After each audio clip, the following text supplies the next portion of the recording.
ఫిరాయింపు ఎంపీఎల్ఏలు తెలుసుగా. జగన్మోహన్ రెడ్డి గారు ఎంత సీరియస్ అయ్యి ఆల్రెడీ దీన్ని అనుభవించారు, చరిత్ర కూడా ఉంది. 23 మంది అలా మారి వాళ్ళకి అడ్రస్ లేకుండా పోయినారు, రాజకీయ జీవితమే లేకుండా పోయినారు. అలా ఇప్పుడు మళ్ళీ కూడా తెలిసి కూడా పప్పులో కాలేసి నలుగురు మా వైఎస్ఆర్సీపీ ఎమ్మెల్యేలు జగన్మోహన్ రెడ్డికి వెన్నుపోటు పడిచి టీడీపీలోకి టీడీపీకి సపోర్ట్ చేస్తున్నా అనే విషయం కూడా తెలుసు.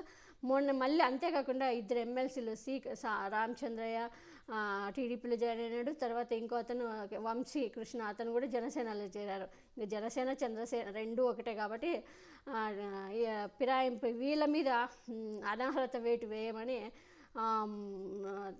వేంపల్లి శ్రీనివాసరావు తర్వాత కొందరు వైసీపీ వాళ్ళు వెళ్ళి స్పీకర్కి లెటర్ ఇచ్చారు. మరి అధిష్టానం దీన్ని జగన్మోహన్ రెడ్డి గారు చాలా సీరియస్గా ఈ ఫిరాయింపు ఎమ్మెల్యేలు పార్టీ ఫిరాయించిన ఎమ్మెల్యేలు ఎమ్మెల్సీలపై వైఎస్ఆర్సీపీ చాలా అధిష్టానం సీరియస్ అయింది.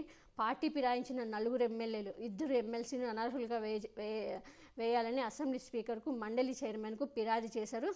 ఎమ్మెల్యేలు ఉండవల్లి శ్రీదేవి, ఆనం నారాయణ రెడ్డి, కోటంరెడ్డి శ్రీధర్ రెడ్డి, మేకపాటి చంద్రశేఖర్ రెడ్డి, ఎమ్మెల్సీలు వంశీకృష్ణ, సి రామచంద్రయ్యపై అనర్హత వేటు వేయాలని మండలిలోనూ అండ్ అసెంబ్లీలో కూడా కంప్లైంట్ ఇవ్వడం జరిగింది. పార్టీ తరపున మండలి కార్యదర్శికి ఎమ్మెల్సీలు మేరుగ మురళి, రేల్ అప్పిరెడ్డి, తర్వాత వెల్లంపల్లి శ్రీనివాసరావు వీళ్ళంతా కూడా మండలి కార్యదర్శికేమో వీళ్ళు ఎమ్మెల్సీలు మేరుగ మురళి, రేల్ అప్పిరెడ్డి ఫిర్యాదు చేశారు. అసెంబ్లీలో సెక్రటరీకి వచ్చి వెల్లంపల్లి శ్రీనివాసరావు వీళ్ళు ఫిర్యాదు చేశారు. మరి దీనిపైన సీరియస్గా వాళ్ళకి అనర్హత వేటు పడే త్వరలో అనర్హత వేటు పడే అవకాశం ఉంది.